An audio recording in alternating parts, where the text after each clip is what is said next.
I'm Bill O'Reilly. Thanks for watching us tonight. I'm dressed in the penguin suit because I'm attending the Al Smith dinner where Hillary Clinton and Donald Trump will be speaking this evening. You'll see split-screen scenes from that throughout this hour. People arriving, the speeches are later on. The dinner honors the first Catholic ever to run for president, Al Smith, who lost to Herbert Hoover in 1928. Now let's get to the third and last presidential debate in 2016. And that is the subject of this evening's Talking Points memo. One suggestion, put aside, please, your emotions for a moment so you can better absorb this debate analysis because a lot of stuff coming at you. The headline is both Hillary Clinton and Donald Trump exposed themselves politically last night. American voters who are paying attention now know exactly where the candidates stand. The back and forth on abortion is the best example.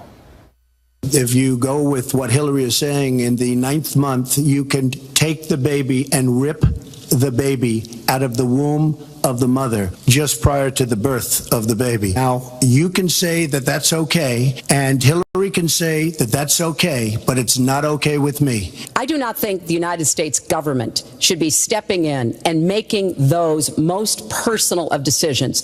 So you can regulate if you are doing so with the life and the health of the mother taken into account. Now, it's somewhat shocking, and I mean that, shocking, that Hillary Clinton would support late-term partial birth abortion, citing the health of the mother. As we saw in Kansas and in Pennsylvania, the health of the mother could be anything. There are corrupt doctors who will abort for money on the most flimsy of physical excuses. In a humane country, the unborn must be protected to some extent by the government. Otherwise, we don't have any moral authority on anything. Next up, illegal immigration. Is that your dream, open borders? Well, if you went on to read the rest of the sentence, I was talking about energy. We trade more energy with our neighbors than we trade with the rest of the world combined. Chris Wallace citing the WikiLeaks hack showing Secretary Clinton saying to a bunch of Brazilian bankers, quote, "My dream is a hemispheric common market with open trade and open borders sometime in the future with energy that is as green and sustainable as we can get it," unquote. So this isn't just about energy, Mrs. Secretary. It's about what the EU does. Mrs. Clinton supports people moving freely in this hemisphere as they do right now in Western Europe. That is the truth. Now we devolve and get into how the candidates really feel about each other. Look, Putin, from everything I see, has no respect for this person. Well, that's because he'd rather have a puppet as president of the United States. No puppet. And it's pretty clear. You're the puppet. It's pretty clear you won't admit that the Russians. No, puppets all over the world are outraged, and they have a right to be. Then things got even worse. Here's Clinton on Trump.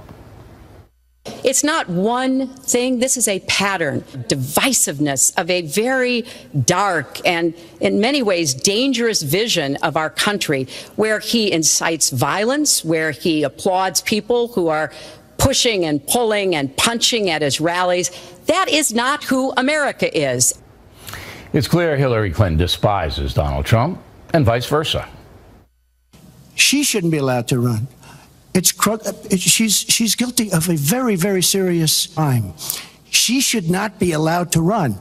And just in that respect, I say it's rigged, because she should never have been allowed to run for the presidency based on what she did with emails and so many other things. Finally, Donald Trump made a tactical mistake by continuing to suggest the election may be rigged. That may play well with Trump's base, but he needs to win over independents and people who are skeptical of him. I want to ask you here on the stage tonight, do you make the same commitment that you will absolutely, sir, that you will absolutely accept the result of this election? I will look at it at the time. Now, that statement dominated news headlines today, wiping out all the political points last night, giving the media yet another hammer to pound Trump into pudding. Talking Points does not understand why Donald Trump does not understand that stuff like that hurts him. He clarified today in Ohio. Of course, I would accept a clear election result, but I would also reserve my right to contest or file a legal challenge in the case of a questionable result. Well, that's what he should have said last night, and that would have knocked it out of page one. Summing up, nobody won the debate, so Hillary Clinton will likely maintain her substantial lead. And that's the memo. Now for the top story reaction, joining us from Lancaster, New York, Congressman Chris Collins, an early and strong supporter of Donald Trump. So am I making any mistakes in the talking points, Congressman? No, Bill, I think you've hit it very clearly, and I would just add, I would give Hillary Clinton some style points as a career politician who's debated most of her life. I would give Donald Trump substance points on getting across, the issues on the Supreme Court, certainly the issue with the borders, the differences between he and Hillary on trade.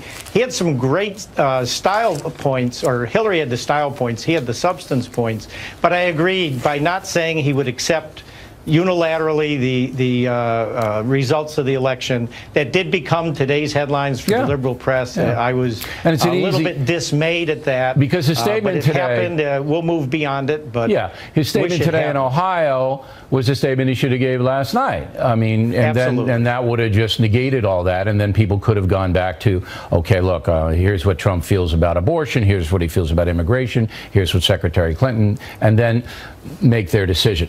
Now, I predict that Clinton will maintain a 6 or 7% lead across the country. New York's already done. It's 25%. Clinton is ahead here, so Trump's not going to carry his home state. In the House, where you sit, are people worried the Democrats may take the majority back? Not in the House, no. We've always known, just based on the fact that we had 247 seats, a margin of 59 members, the largest since 1928, we would tend to lose 7 or 8, even 10 seats this time. And I think it will be in that number that we will return with 230, 235 members, still a very substantial lead. Because the math just doesn't work. Yeah, because that's the only, seats. If the Senate goes Democrat, and that's a big if, but the only constraint on Hillary Clinton carrying on President Obama's policies and maybe even expanding into single-payer health care would be the House. Now, when you see a candidate like Donald Trump, who has basically stuck to his guns. I mean, if you don't like him, that's fine, but you have to admit the guy's not a phony. I mean, he puts himself out there in awkward positions. Another politician would never in a million years do that. But I don't know if the American people, I don't know if they feel easy with him. And that's what he had to do in the 3 debates, is make it easier for them to vote for him. You know what I'm saying? Well, but I think the difference between status quo under Hillary Clinton, the change agent that Donald Trump is, putting America first, I can tell you the energy is through the roof from his supporters. Everywhere I went today. No doubt. His supporters are rabid, and that's what they're counting on, that there'll be a lot of people vote for Donald Trump who, A, won't tell the pollsters they won't vote for him, and B, haven't voted before, that the voting patterns will be upended. Yeah. But the demographics, particularly out west, they don't show that. I mean, there's a lot of Hispanic voters, new Hispanic voters out there, and it's a tough road. You want to make a prediction of what's going to happen on November 8th? Oh, I think Donald Trump wins. He has to take Ohio, North Carolina, Florida, and then either Pennsylvania or Nevada, Iowa, and New Hampshire. I do believe Donald Trump is going to be our next president because as the change agent, and much like the Brexit vote, there's a lot of undercover voters that are voting for Donald Trump.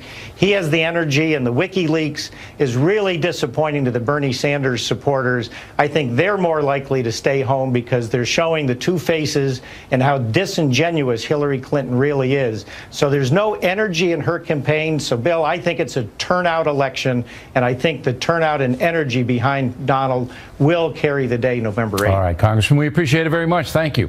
Next on the rundown, another point of view on the debate last night. Then Frank Luntz pulled a couple of key moments from the exposition.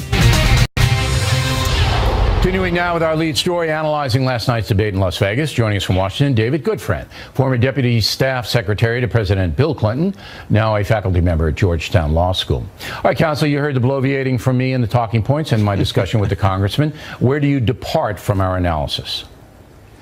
Well, I agree with most of your analysis, Bill. I just think that the one thing we have to point out is that going into this debate, Donald Trump had a very bad few weeks and was losing in major polling results. His task was to earn more votes from people who were turning away from him, and I don't believe he succeeded in doing that. But I will say this, if there was one hero to me last night, it was your colleague from Fox News, Chris Wallace. Yeah, we got Goldberg on him coming up. But Trump, he was great. He was really good. I thought he was. Look, Wallace a pro. You know, if anybody can do it, he can do it. Agreed. But Trump, you know, he managed to swat away the scandal questions. I thought he did that fairly effectively, swatted them away. Then he said the phrase "bad hombre." All right, and now some people are very offended by the phrase bad hombre. Now, I would not have used that phrase. I would have said muy malo hombre. All right. Now, isn't enough with this demonizing it? I mean, bad hombre now isn't enough enough. Hey, look, let me answer your question this way so we can keep this to the substance, okay? I was just down in Arizona working on the campaign, and I learned something really eye-opening to me. Arizonans, whether they're Latino or Anglo or anything else, they're really familiar with immigration. They live it every day. And so these sort of jingoistic statements, they don't really sell in Arizona. And the one thing that Arizonans really believe, Republicans especially, is you look at Senator Flake from Arizona, a Republican, Senator McCain from Arizona, a Republican. What they recommend is border security first, and then E-Verify among employers, and then pathway to citizenship. It's pretty much what the Senate compromise bill was from a few years ago. And that is where I think we ought to be focusing an intelligent discussion about immigration. But you have to understand something. And when you said you were working on a campaign, you were working on the Clinton campaign. And Clinton and Trump are competing in Arizona. That state's in play when it usually isn't. So there's something going on. But what how he won the nomination was mobilizing this anger, all right, about the chaos, about the illegal immigration chaos. And it is chaos. There's no doubt about it. Since Ronald Reagan's amnesty, it has been chaos. And the government cannot fix it for whatever reason. The Trump comes in as a strong man and says, I'm going to fix it. That has a lot of appeal to people still to this day. Well, I would maintain, Bill, that the real appeal, and frankly, people on my side should be careful not to just dismiss this out of hand. It's the economic insecurity that working class Americans feel. And I think it's kind of bad that Trump has vilified a group of people instead of focusing where I think he's strongest. And frankly, but I don't see the vilification. He becomes his own worst enemy. Look, I know Trump for a long look at time. Manufacturing. He employs a lot of Hispanic Americans. I've never heard him say a bad thing. Now I'm not hanging around him 24/7. But I thought that was so overblown because I did the interview with him when he said the rapist, the Mexican rape, and he was clearly referring to the people who smuggle other people into this country and who we all know abuse those poor migrants coming up from Central America and southern Mexico. He doesn't articulate well. And then when you confront him, he doesn't apologize or re-explain it well. And so it becomes lore, it becomes myth. But last night I thought Trump, with the exception of the rig thing, held his own. But I do believe that Hillary Clinton will come out on the polls in the next few days on top. Last word. Well, I tend to agree with that. I really hope, though, looking at the next day after Election Day, that I can come on this show and you and I can have a conversation and we can bring back some civil discourse to the country. We need that right now. We've always had civil discourse on this program. Not always, but I'd say 80% of the time. But you're welcome anytime, Counsel. We appreciate it. Campaign 2016 segment tonight, the best moments from the debate last night. Our pal Frank Luntz polled 26 undecided voters in Vegas with his electronic gizmo, whatever that thing is. We begin with Donald Trump's strongest statement. The problem is you talk, but you don't get anything done, Hillary. You don't. Just like when you ran the State Department, $6 billion was missing. How do you miss $6 billion? You ran the State Department. $6 billion was either stolen. They don't know. It's gone. $6 billion. If you become president, this country is going to be in some mess, believe me. All right, so we lost the Trump supporters. They were somewhere by Saturn. They were actually off the screen. Joining us now from San Francisco is Frank Luntz. So why did that come out on top? Because it's accountability, in a word. The American people are so desperate to hold the Washington politicians accountable, and Donald Trump gave a specific number. Now, Bill, let's be candid. There have been fact checkers who have challenged what Trump has said. But even if it was $3 billion, $2 billion, whatever number it was, the idea that the State Department would waste hard-earned taxpayer dollars, that's always a winner for whatever candidate is willing to bring it up. You know, when he said that, I didn't know what he was talking about. So I did a research, and it's basically there is $6 billion that was on the State Department sheet that they can't really account for. They don't know whether it's in projects or that it is somewhere else and it might come back. So it's a chaotic accounting system. But Hillary Clinton was in charge of the State Department, so I think it was valid. But he was fed that by his guys, and she never replied. But that's the weakness on Trump. He ought to say, where's the $6 billion, Hillary? Where is it? Where is it? Let her answer that. But anyway, he did well with it. Go ahead. And before you go on, it's that he challenged her. Bill, if he would have asked her questions all throughout that 90 minutes, he would have been much more effective. Yes, because he made the statements, but then he go, well, where is it, Hillary? Tell us where it is. What do you mean? Okay, exactly. Here's Hillary Clinton's strongest statement. Go. That is not the way our democracy works. We've been around for 240 years. We've had free and fair elections. We've accepted the outcomes when we may not have liked them. And that is what must be expected of anyone standing on a debate stage during a general election. And that's the rigged business. Now, just explain real fast before we get to that. People are hooked up to this machine. Is that how you do it? They're using a dial about the size of this phone, and they turn it up or down based on whether they agree like or disagree. Or don't like it. Okay. And based on whether they want this to be for the next president of the United States. So they're reacting. Is this what they want the next president of the United States to say? It's a little dial thing that they have control of. Okay. So why did that work for Secretary Clinton? Because the public believes that elections are, for the most part, fair, and they believe that candidates should accept when they win and when they lose. Donald Trump made the single biggest error of that debate by not saying to Chris Wallace, I will accept the outcome. Now, it's true, Bill, that there are millions of people who now believe that the system is rigged because they're listening to Donald Trump and they're responding to it. And to some extent, the press bias and the way the system has worked, no one's been talking about her emails, no one's been talking about the foundation. I get all that. But the public is saying, if you lose the election, accept the loss. Yeah, we don't want chaos because it was so painful in 2000. Trump clarified himself today in Ohio in a speech. We played a clip earlier in the program. Will that mitigate it? No, because 60 million people watched it, and only a few million will see that clip. Your opportunities during this debate. Bill, it is now set. The pie is baked. And it will be very hard to change the direction of the campaign from this point forward. Okay, so we put Hillary Clinton's lead at 6. But remember, Ronald Reagan was behind by that amount. A letter writer, I'm going to read that letter in a few moments, and won pretty big. Right, but he did so because the final debate was the Thursday before the election. Yes. And there is no final debate here. The final debate has already happened, so you don't have the catalyst to climb 9 points in 6 days. Do you have a scandal potential, though, with WikiLeaks? They may be holding something back. Pure speculation. Absolutely you do, but that would also require Donald Trump to let it play itself out. And the problem with Trump is that he always seems to interrupt the narrative of the story as it's happening. If Donald Trump were actually to go away for 2 or 3 days and let it play out, then the secretary, Hillary Clinton, would be in deep trouble. Well, but he hasn't been able to do that. I don't know if the press had even covered it at this point, but we'll see. Frank, thank you. Plenty more Heads of Factor moves along this evening. Bernie Goldberg has some thoughts about how Chris Wallace handled the debate. Weekdays the Bernie segment tonight, as everybody knows, Chris Wallace moderated the debate last night. It was no easy assignment. But Hillary Clinton wanted the wall. Well, we are a country of laws. And by the way, no, wait. I'd like to hear from. I'd like to hear from Secretary Clinton. Excuse me. Putin has Mr. outsmarted her in Syria. Trump, He's outsmarted her every step of the way. I do get to ask some questions. Yes, that's fine. Joining us now from North Carolina, Bernie Goldberg.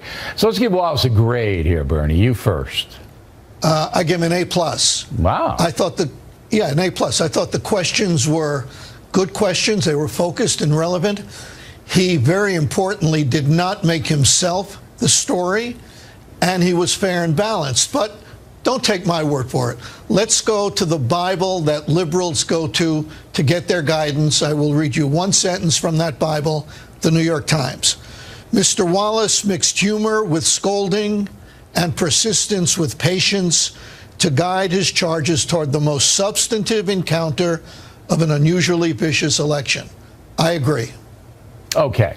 I'm not going to give you my grade because I got Wallace on tomorrow. And so I'm going to give him the grade face-to-face like any good teacher would do.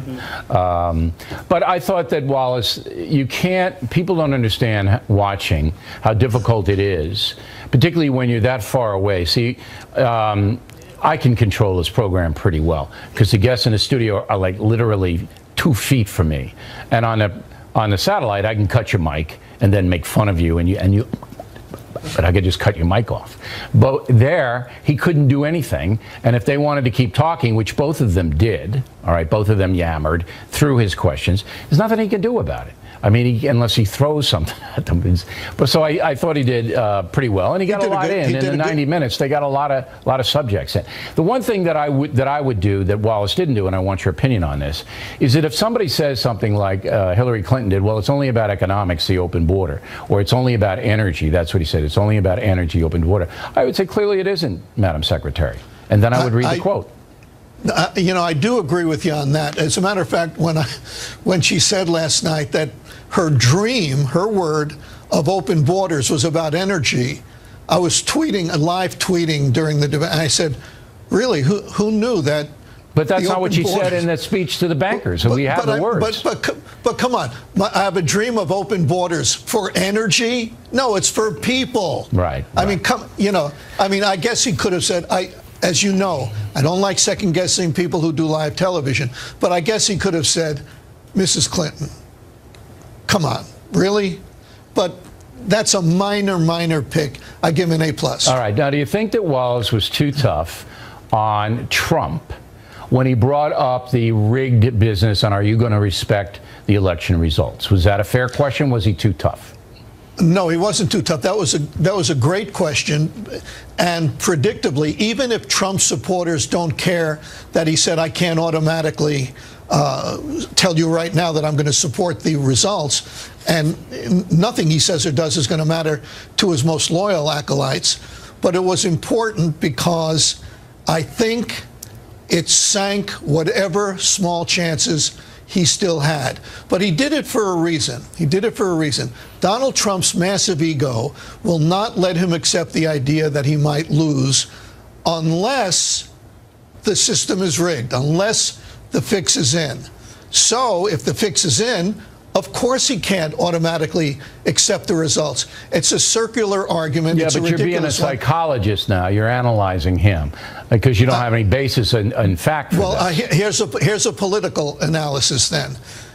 If Donald Trump winds up hemming and hawing and not supporting enthusiastically, or at least as enthusiastically as a loser can support the result, if he can't support the result in 2016, what do you think his most passionate supporters are going to do in 2020? You think they're going to hop on board the Republican bandwagon? Because I don't. It depends on who the person is. But anyway, Trump today clarified, but as we said in the talking points memo, in the court of public opinion didn't do him any good. Bernie Goldberg, everybody. When we come right back, it will be Miller time. Of course, we'll talk about presidential politics with the D-Man. Thanks for staying with us. I'm Bill O'Reilly in the Miller Time segment tonight. The sage of Southern California is right here in New York City. Does de Blasio know, Miller? Does de Blasio know you're here? He reminds me of Fred Flintstone and Barney Rubble together, doesn't he? He's got that big doofus thing happening. Isn't the city falling apart? Is what I'm saying true? It just took me 60 minutes to get up 6th Avenue from the Village. It's like, you guys ever see the movie Escape from New York? Yeah. De Blasio is really Snake Plissken.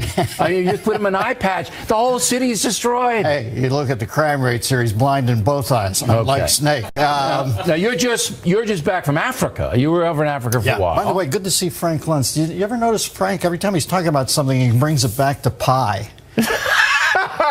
You know, like it's always baked into the pie. Frank likes pie. Okay, it's like Frank Lunch. Now, do you even have time to pay attention to presidential? You're traveling all over the place. Billy, I didn't see one of the debates. I missed all three, and you know, it's great. I was out in Africa. I was out on safari, and then last night I got in to New York from over there, and I was wiped out. I went to bed at 8:30, and it's great for me because I cannot watch Hillary Rodham Clinton without feeling like I'm going to spontaneously human combust. So the fact that I missed all three, but I did read up on it today, and you know, I don't find it the end of the world when Trump says that. I know, you know, that everybody's freaking out now, but. Honest to God, Bill, it seems like we don't have any memory now. Didn't Gore just do this? Didn't Gore? Gore was after the fact, though. He didn't set it up that way. That's what the outcry is. I mean, look, Trump is Trump, and whatever he says, I don't get real up or down on it. But he just gives the enemy, 80% of the media, the enemy, just a hammer, just a pawn him. You remember Mitt Romney was the opposite of Trump. Would you not to say the two men could not be more opposite in the way they approach it? Yes, that's absolutely true. Do you remember them wading into Mitt Romney? A little, but not like this. I mean, if you look at the Trump coverage, it's savage. Well, Romney, they didn't like him, and he was the rich guy who didn't care about anybody. But boy, Trump, they take him apart. Billy, do you think this election even matters? I mean, I know people say it's. I think it's. You know, we've been out on the road. I think the ship has sailed. Well, maybe the ship has sailed. But the Supreme Court, all right, is very, very important. I mean, I was shocked last night when Hillary Clinton actually said to everybody, you know what? You can kill the unborn up until the minute they're born if there's a problem with the mother's health. I mean, you know what that is. You know what that guy Tiller was doing out in Kansas. Yeah. I mean, and what the guy Gosnell was doing in Philadelphia. Now listen, the left believes in cradle-to-grave entitlement. They just make it hard to get to the cradle. But here's the look. 8 years ago, Hillary Clinton could never have said that. That would have caused all kinds of outrage. Well, that's what I mean when I say the ship has sailed, Bill. You remember when that Martin, whatever his name was, O'Malley, apologized for saying all lives matter? We've just given $150 billion in unmarked bills to Iran, for God's sakes. 33,000 emails. Like taken away, and people say Comey's a fair man. They're firebombing people they don't agree with. We have malevolent do-gooders now firebombing deplorables because they think they're righteous and right. It's gone. I think it can come back, but not if the Supreme Court gets two more Ruth. I think it's like Lord of the Flies, Billy. One side or the other has the conch shell. They've got the conch now, and I expect my skull to be beaten in by it. They play rough over there. You're going to vote. I'll vote because of the troops. Yeah, you got to vote. Anytime any kid goes across the world and fights for me in some hellhole, of course you go out and vote. Right. But do I think the ship has sailed? Yeah, I do. The logs in the flume. Like I've told you before, I feel like an expatriate living in a foreign country that used to be my own country, and I'm going to lock a grin on. When in the gloaming, do as the gloamers do. I don't really know what that means, but it sounds it's really like when good. in Rome, do as Romans do. Yeah. We're in the gloaming. The sunset. It's not what it used to be. Dr. Tip today, extreme politics in a moment, but first we would like to remind you get a lot of free stuff on BillO'Reilly.com. If you become a premium member, you get any one of my books free of charge, including the new one, Killing the Rising Sun, free copy of Elise Wheel's brand new book, The Candidate, and a copy of the Constitution, 3 freebies for a very moderate membership price. What more can we do for you? All the money I get from BillO'Reilly.com is donated to charity. Now the mail, Sandra Labibia, Windsor, Connecticut. It is obvious Hillary received the questions before the debate. How could she know facts from 25 years ago? She did not get the questions, Sandra. She memorized answers and then applied them when she wanted. Kenneth Codger, Avon Lake, Ohio. Chris Wallace was unfair to Trump. He let Hillary talk twice as long. Mrs. Clinton spoke 6 minutes longer than Mr. Trump. Might be because she was windier. Trump was concise last night. Britt Monteleone, Hammond, Louisiana. I feel Chris Wallace did a stellar job. It was unfair to ask if Trump would accept the election results. Why, Britt? Mr. Trump brought the rigging thing up himself. Question had to be asked. Alan Fernandez, Kellyville, Australia. Hillary was declared the winner here. Is our press corrupt? Left-leaning, certainly, Alan. I would never call it corrupt. Jason Warren, Troy, Alabama. Reagan was down in the polls by 6 points to Carter 2 weeks before the election. He won by 10 points. And as we pointed out, it's an excellent observation. The debate in 1980, they only had one, turned it around for Reagan, Jason. Paul Atkins, Singapore. I am watching the factor and the decline of America over here. I used to say, God bless America. Now I just hope he will save it. Helen Banks, San Antonio, Texas. Bill, do you know if Hillary had notes in front of her? Debaters are allowed to take notes during the event, but not bring anything in. No cheat sheets. Jack Smart, Irvine, California. O'Reilly just finished Killing the Rising Sun. All 6 Killing books have been exceptional. Rising Sun is the best. Well, I appreciate that, Jack. Very happy that Killing the Rising Sun maintains its #1 position, nonfiction, after 6 weeks in the marketplace. Thank you all. And a very happy 104th birthday to Effie Sutterfield, celebrating in Tulsa, Oklahoma. Way to go, Effie. And finally tonight, the factor tip of the day. I've been doing this program for 20 years, and I think I know my audience, you guys. About 90% of you are patriots who are very interested in finding out the truth. But there are some viewers who don't want to know the truth. They only want their ideological beliefs reinforced. Let me give you an example. Jack in South Carolina emailed me this. We were ardent Fox fans until last evening. Chris Wallace was the most liberal moderator of the 3. He allowed Hillary to talk incessantly while denying Trump the same advantage. Now, Jack, you're entitled to your opinion on how Chris Wallace conducted the debate. There's no problem with that. But to call Chris the most liberal moderator in the 3 debates is off the chart. Is it not? So here's the tip. When you find yourself getting emotional about something, pull it back. When you find yourself getting too involved with partisan politics, pull it back. Clear thinking is the key to a productive and happy life. Tip of the day. And that is it for us tonight. Please check out the Fox News Factor website, different from BillO'Reilly.com. Also, we'd like you to spout out about Factor from anywhere in the world. O'Reilly at FoxNews.com. O'Reilly at FoxNews.com. Name and town if you wish to opine. Word of the day, do not be sophistic. Not sophisticated. Sophistic when writing to the Factor. Now, I had to put this thing on. I guarantee you I will spill stuff on this tux. I guarantee it. Tomorrow I will report, eyewitness report. I'm going to be at the Al Smith dinner. Tell you what went on and all that. We'll have a good time mocking everyone. Chris Wallace will be here tomorrow. I have some questions about his debate moderation. Again, thanks for watching us tonight. I'm Bill O'Reilly. Please always remember that the spin stops here. We're definitely looking out for you.